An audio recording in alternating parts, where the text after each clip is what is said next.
What to you is a thriving artist? Thriving artist. I think someone who is learning something every day and is always adding something to their craft and is able, I'm bringing it up again, but to put one foot into the intellectual side, the logistics, the taxes, the contracts. Sometimes the boring things for the artist, because normally the artist is the creative in the ideation. But I feel like to truly thrive as an artist, you have to have both feet on both sides to survive and thrive in this world. And I have to say that I wouldn't be thriving in here if I didn't have all the support along those years. So when I couldn't cover the bills, my fiance had my back and was always there for me. So I'm so grateful that I had the help and the support over the years. And also for my dad, I also want to say something about him and just acknowledge and just be so grateful that he helped me buy my first camera and my first tablet and all those things. So yeah, a thriving artist, I think, has to learn how to realize that they're also a business. Fork in the road between thriving and starving artists is where I'm at. I really like your work. I can't eat lights. I need new heights. Just want to make a living doing the work I love. Throw the notion of a starving artist out of the window. Take the elevator down to the ground floor and jump on it some more.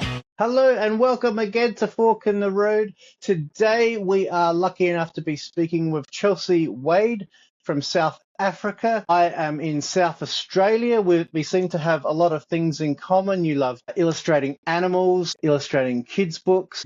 How are you going today? Such an honor to be here. Thanks for having me, Andy.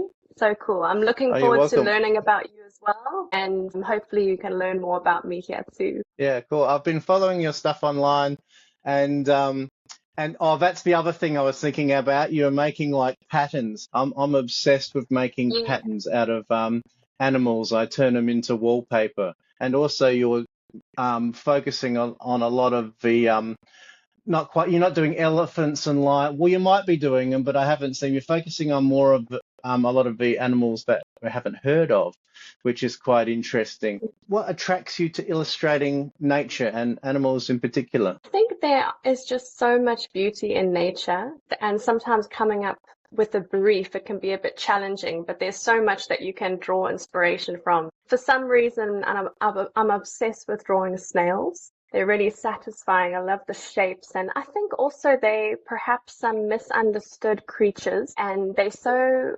delicate. It's just fun and fascinating to draw, and mushrooms as well. The shapes are so fun to draw. I don't know. Yeah. So you're not a gardener. I mean, I love snails, but Well, I know some gardeners aren't a big fan. yeah, I remember growing up, my mum would put all the snails in the bucket, and yeah, that would make me cry as a little kid. Yeah. Yeah. My Yeah, my that's kind of fiance, he loves to grow things, so we haven't dealt with too many snails here in Cape Town though. So I'm originally from Durban, and we had a lot of snails there. Maybe we yet to discover the snails here in Cape Town. yeah, maybe. And you've got a lot of stuff going on, like looking at your website. So you do your illustration work, you've got photography, you illustrate kids' books, and also website design. I'm just wondering, how do you go about balancing all of that? Very interesting. I'm still discovering, and my website is actually outdated, so I need to update it to drop photography because I was trying to add all of these different things, all my different creations, but I find that I mainly want to do illustration for my business and then use photography to market my business. So I'll still be using photography, but it's not really something I want to continue doing.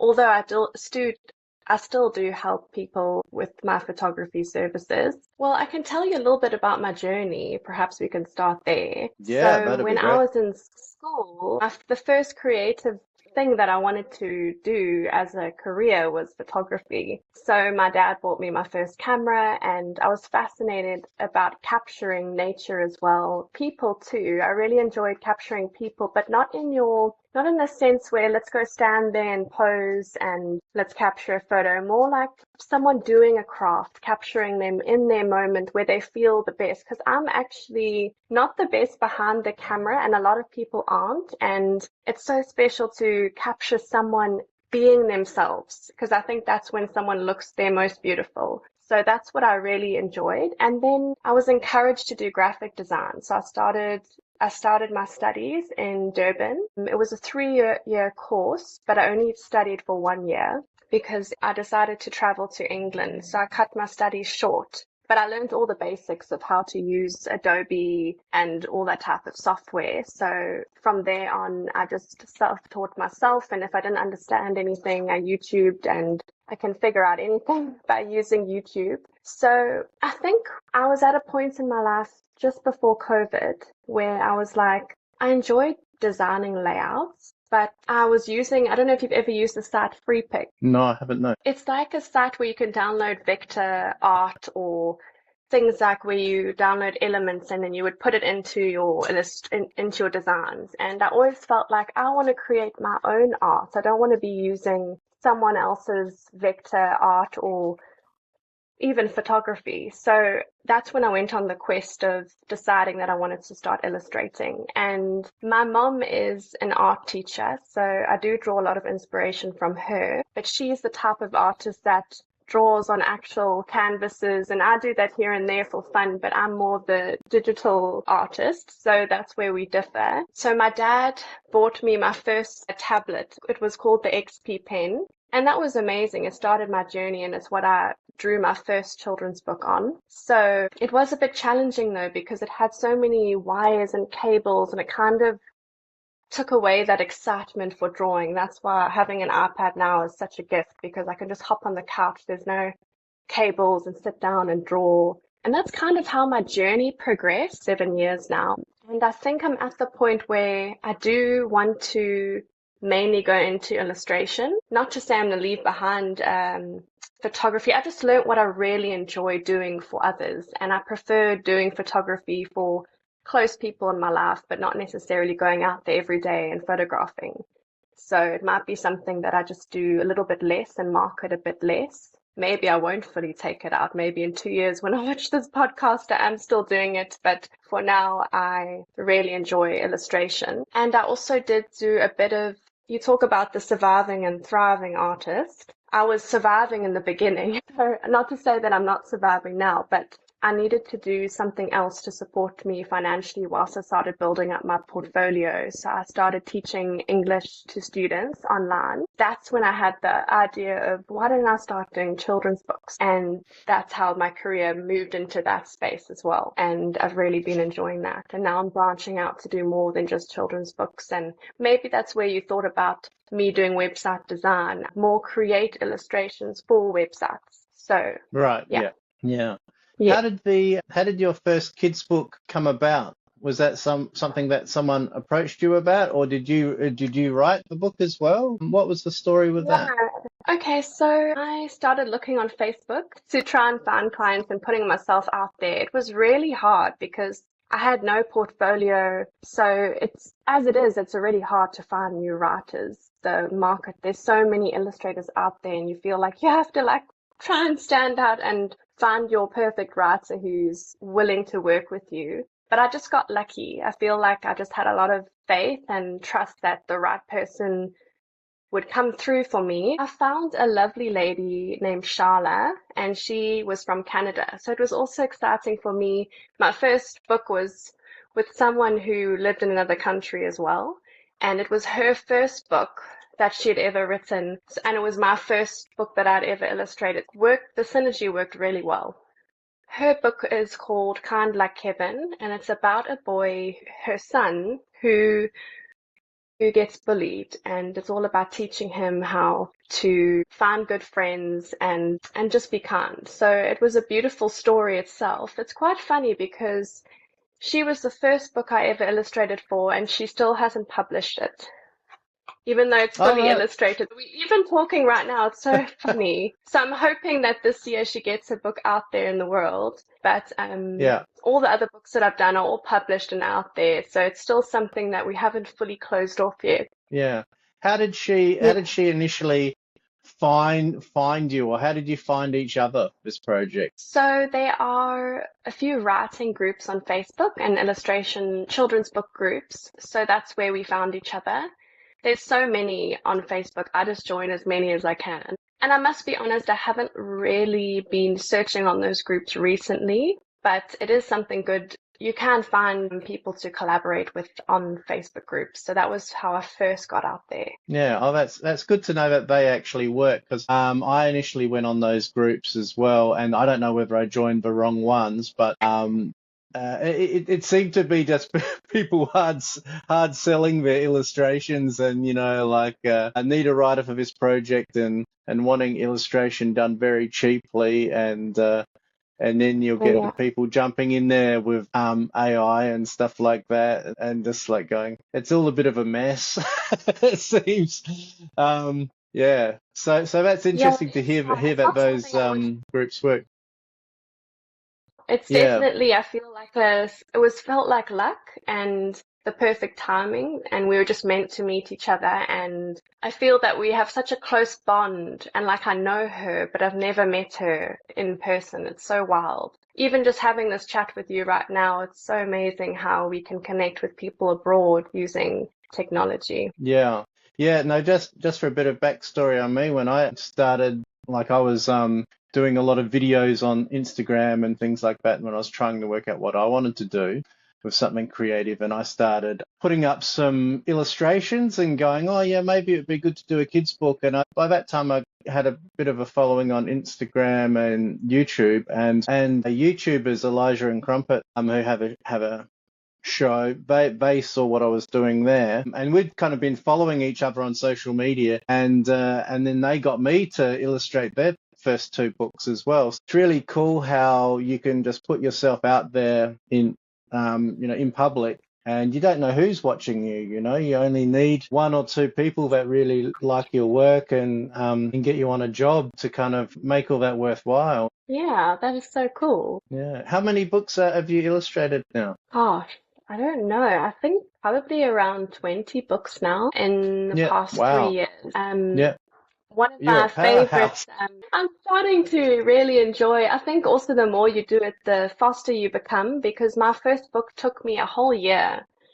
And it was Yeah. really tough because I had to learn everything from the beginning. I did everything wrong, really. So we laugh about it now, but you learn things that help you. It makes the process easier, and you slowly get better with time. But now my books could take, if I'm only spending time on one client, maybe 1 month or 2 months. But realistically, I Hmm. would say 3 months, a whole season, because there's so much back and forth from the client. And then they also, once the illustrations are finally approved, then they start to look at their text more, and there's a few like things they want to change so before they publish. So I often tell my writers to just do one test copy first, because having it in your hand is important, also to share it with friends and get their thoughts. So I say that just in case there's something they spot, that because I see the illustrations every day. Maybe I've missed something. Yeah.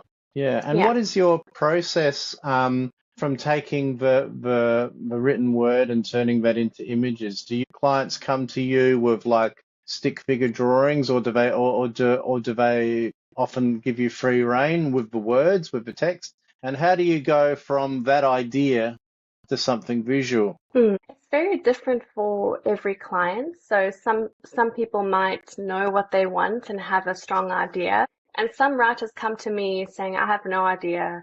I just love what you do. But I often find that no matter what category they fall in, we always land up working together. And I always say to them, so I will provide a sketch drawing one week, and then we'll chat about it. The following week, I'll show them it in color, and then they will add little bits and bobs and provide feedback. And whenever they do, the work gets better. So it's always exciting for me, because they actually help me grow as a person and as an artist. But with the writing, I would say I always have to start with that, because I need to know where the drawing can be on the page. So I would often show them, I would say before I even start drawing, I would have the text ready on the layout so they can see where everything will be, and then we'll get that approved. Just a quick intermission to say that the Fork in the Road podcast has a Patreon as well, where you get a whole bunch of special things. You get an extended hour-long advert-free things, like you get to ask the podcast guests questions. You get a blog where I deep dive things which, you know, might help make you successful and me successful, because I'm learning along the way too. You can also chat with me one-on-one and talk about your art business and make it work together. Back to the interview. I know some artists don't like to do merchandise as such, but I mean, I think your kind of work, because I mean, I've got merchandise, my stuff like crazy, but I think it would do really, really well in terms of all little kind of products you could create with these illustrations. I think that would work really well. Yeah. Yeah, I've had so many people say, this should be a wallpaper. And like about 10 people in 1 week. I was like, it's always been on my list, but it's just not something that I've actually actioned upon. And it's something I really do need to do, take more responsibility in that area of my life and incorporate it. But it's a journey, so I need to remember that it will happen. It's just our muscle grows for how much we can cope and deal with, because that's a whole nother ball game. So yeah. How do you show up online? Like, I mean, I found you on Instagram. Is that the only place where you are online? And how do you build a community? I think that I'm still trying to get better at learning how to use social media. I love to post though. I would say more on my personal page, but that's private, so that isn't for business. But I love to share my life. I'm quite like, I really enjoy putting myself out there, but then at the same time, I can also be introverted. I think I'm a bit of both. But I would say mainly Instagram is what I use, Visual Bloom Designs on Instagram. And I've only started a TikTok account this year. And I found that you get a lot of different people viewing your stuff than you would on Instagram, like your normal followers who follow you. I have it hooked to Facebook as well, but I would say Instagram is like the main hub where I go to. I don't have a YouTube account. I would like to get a Pinterest account in time. That would be quite fun to share my art through there. I've heard a lot of people finding a lot of success in doing that. So I'm not sure if you have Pinterest. Yeah, I have as well. I heard many people talk about it, and in the fact that it's a bit like a search engine as well, because you've got your Google as a search engine, and also YouTube is a search engine. I think it's meant to be the second largest search engine, but that might have changed now that ChatGPT's around. I'm sure they use that as a search engine as well.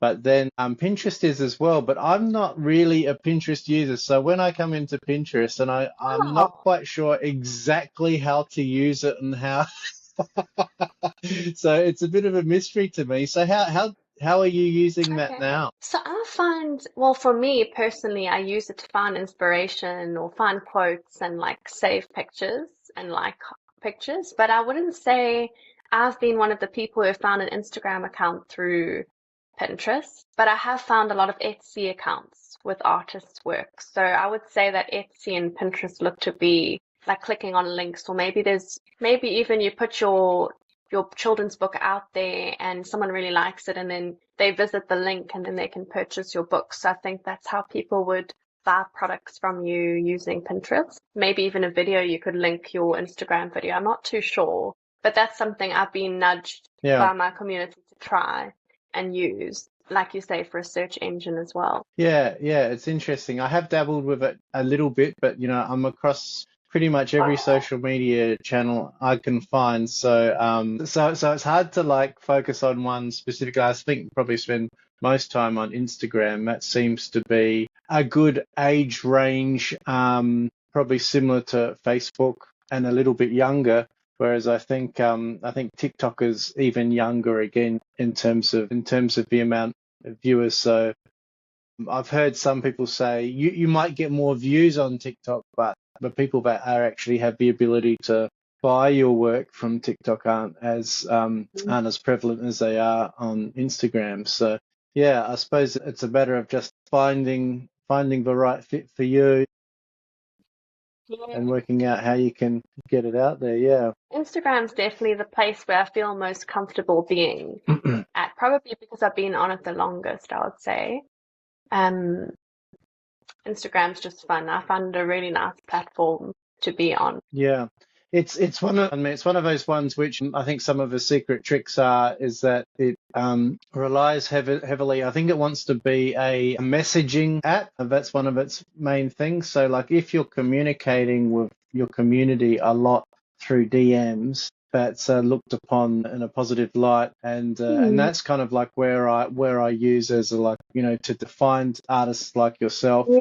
It's really good. It's really good for searching for artists, and that way, you know, we can DM and use that as a communication I don't area actually as well, know main how communication. we found each other or when we did, because when you reached out to me, I was already following you, but you weren't coming up in my feed, if you know what I mean. So when I clicked on you, I was like, oh, Yeah, I'm following this guy, but like I hadn't seen your accounts from if my memory is correct, like I couldn't remember when I yeah, found you, and I'm not sure if you do either or if it was yeah. just the It's really algorithm. interesting. It is so interesting that I think like you might follow someone and you might see hardly anything from their feed, because apparently, like, when you post something, they'll put it out to like 5 or 10% of your actual followers. They don't put it out to all your followers. They only put it out to a very small percentage of your followers. And now I get your stuff because you've been DMing. Now the Yeah, algorithm exactly. sends your art to my feed. It's Yeah, wild. yeah, and now that, like, I've started the podcast and I've got a dozen or so people that I've interviewed, is that now, like, my feed is all them because I've had this communication with them, and so That's it awesome. focuses it that way. So I don't know what there is to learn from it, but it's, in terms of building a community around your art, it's a good way to reach out to clients and get them to see your work by communicating with the clients. And also, Yeah. if you have clients, comment on their stories, because if you message on their stories, it goes into their message Yes. part of Instagram, and from there on you can continue a conversation. But if you just like blankly message someone cold and say, do you want to collaborate on this book project, they'll probably never see it. You'll go straight to the junk or be buried in the algorithm. I think for me, I definitely see it as a way to connect with people as well. I think Mm, I'm trying to take it more lightly, like it's a visual diary, a place where you can send people to go and see kind of what you do, like a portfolio in a way. That's kind of how I use it. So, and also to document like as you grow and as you change. It's fun to see. I wish that I still had my earliest post ever. I went through a phase where I would draw, grow, and delete, and I would be like, I hate all of this stuff, and I would delete, delete, delete. But now I'm trying to leave what was there. I'm sure I can go find it an old screenshot, but mm. I'll send you like one of my first styles ever. It's actually on an artist page. I don't know if you've ever heard of the songwriter Fia, and she shared What my was that one? art. Sorry. Mm, Fia, Fia, beautiful artist who sings a lot of affirmation. So for me, it hmm was always special to include affirmations in my art, as it was like a healing thing for me. And then I drew like this mushroom in a very different style to what I draw now. And she shared it to her Instagram page, so it will always be there. And at the time, my name was Sacred Alchemy. But I found that I had to drop that name as well because I felt like it was boxing me and excluding me from working with other people that maybe wouldn't be so open to the name. So that's when I hmm changed my name to Visual Bloom Designs. And I feel like it's more friendly, especially for doing children's books as well and working hmm with just a variety of people. So I had to be conscious of that too. I wouldn't know what I know now without experiencing just drawing every day. I think just drawing something every day is what grows you as an artist, and you learn even when you're not even aware that you're learning something new. I think the biggest thing that I struggled with was self-doubt, and my worth was very low when I first started my art journey. I don't even want to say fake it till you make it but I used that mantra in the beginning, like I can do this, I believe in Yeah. myself. But charging more is okay. You're allowed to ask for more, and you.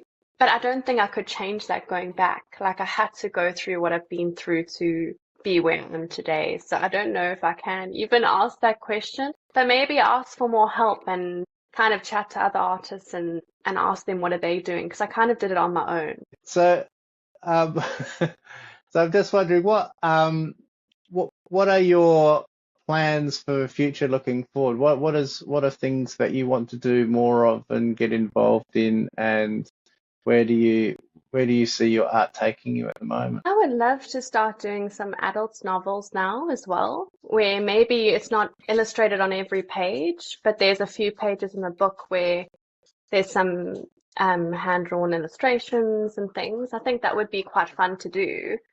So that'll be a whole different type of style as well. I would say more elegant, kind of like the patterns that you'd see in more in line with that style, or maybe outline drawings, and maybe even educational books and like learning about different flowers in South Africa, for example. I could work with some local writers here and learn along the journey too. That would be really cool. I definitely would love to write my own story one day, but I'm not quite sure what to write about. So I'm clearly Yeah, not ready for that phase, but it's something that would be yeah, fun in the future. Yeah. yeah, yeah. And how do you see there is a real kind of well, a looming of jobs being taken away. A lot of artists and illustrators are very worried about their future career Yeah. because of how well AI can create images. I'm just wondering, have you thought about how you see things moving forward? And not only with your art, because I know I use AI can be great. I use AI as my business assistant. I ask Yeah. very technical questions, legal questions, things like that, which can be very helpful, Relation. marketing questions, and it helps me distribute my podcast and do transcripts and things like that. So it can be very helpful for artists, but when I hear that, people are people are just like cutting artists out of a deal to illustrate, I'm just wondering, what are your thoughts on that moving forward? Definitely, it pops into my mind, and you're probably like the 10th person who's asked me this in the past month. So it's Yeah. definitely on a lot of people's minds. So for me, asked me for 30 patterns about a month ago, and I created it for them in 2 weeks. And they were like, they sang to me and they said, "This is why we don't pay AI to create our art. We love working with a human, a cool human like you." And it was very reassuring. I think for me, I try not to spend my time thinking about it in a fearful way, because at the end of the day, I live in hope and faith that the people will want to work with me as a human. So that's kind of where I stand. I haven't really noticed a decline in work, so Hmm. I'm happy about that. But my fiance, we've been together since we were 15, so 11 years now, and he is a software developer. And I mean, a lot of people use AI as well. We chat about it all the time because people also are worried about losing their jobs and if they're a coder. But then they still come back to him needing help. Like AI doesn't know how to do everything. And I'm sure that people can get away with it. But the people who really want something real, I think, will come to you at the end of the day. So that's kind of where I stand and how I think about it. But I mean, I don't know what the world will be like in 10 years' time. No, But I it know could I be. adapt. So I'll adapt. I'll do Yeah, something. Yeah. yeah, yeah. Because I feel it's really an interesting time, because I feel as an artist you've potentially got the most advantage you've ever had, but by the same token they're potentially taking away the creative part of it. So it's like a really interesting balance. Like I know, It's so weird. but personally, I could have never put out the amount of content that I do now a couple of years ago. But now with video editing software and things like that, it just pumps it out. So there is some advantages, but Yes. yeah, it's to be I think treated like with caution, I suppose. life is always about balance, I think. Like one foot in both sides. Like I feel like, AI can help us, but I don't really understand why AI should be drawing the art. I think AI should be Yeah, helping people in areas that we really need help with, not taking away those people's jobs. So yeah, I don't know. folding the laundry and stuff like that. Yeah. I've seen some interesting. I've seen some interesting memes where, all the robots are painting the artwork and the humans are coming around mopping the floors and cleaning the windows and just Clean go, up the bathroom. no, that's the wrong way round. Yeah, I think people will start to crave something real after a long time. yeah, If it does get bad, I'm sure they'll start to crave some real art. yeah.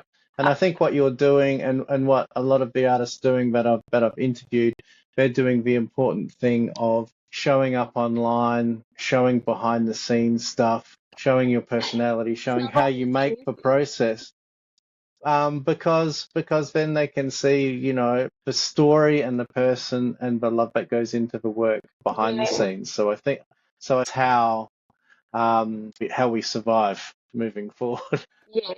Putting myself out there this year has been more on my mind than normal. So I wish to create a lot more. At the moment, in the last week, I've been creating wizard illustrations for my fiance's website, so for his software company. So that's been really fun. He's actually my toughest client, so it's Yeah. exciting to find the illustrations approved. So that's been fun. Well, thank you so much for taking the time to talk with me today, and it's Oh, been so great to hear your journey with kids book illustration and speak to another kids book illustrator who's succeeding and doing very well and being productive. You're making a lot of books, which is fantastic. So that's really I'm cool. so honored to be here, Andy. I really appreciate it. I look forward to watching all the podcasts coming up, and now I'm a new fan. You found a new follower. Um, I'll definitely stick around. And for anyone listening, you can find me at Visual Bloom Designs, mostly on Instagram. So, No worries. Yes, I'll definitely link you in the show notes of the YouTube video and also the podcast. So yeah, thank you very well, much I'll and start have to a know good you day. as the first. Thank you, Andy. Thank you so much for listening to the Fork in the Road podcast or watching the Fork in the Road podcast. For those people watching on Patreon, we also have it as a video on Spotify and YouTube. If you like the idea of chatting with artists, talking about how you go from starving to thriving, how you become a successful artist, whatever that means to you, whatever a thriving artist means. If you like this kind of thing, you can support the podcast in many ways. Apart from becoming a Patreon, you can just share it with your friends, or you could leave a review on iTunes. I think iTunes do review. Whoever does reviews, if you look in your podcast channel, if it allows you to do a review, or if you're watching on YouTube, please comment, please like. And I won't be one of those podcasts that go, you got to give a 5-star review. If there's something about the podcast you don't like, let me know. Write it in the comments and see if I can, tweak it a little bit to make it work better for everybody. But yeah, 5-star review would be pretty awesome. But anyway, check you next time.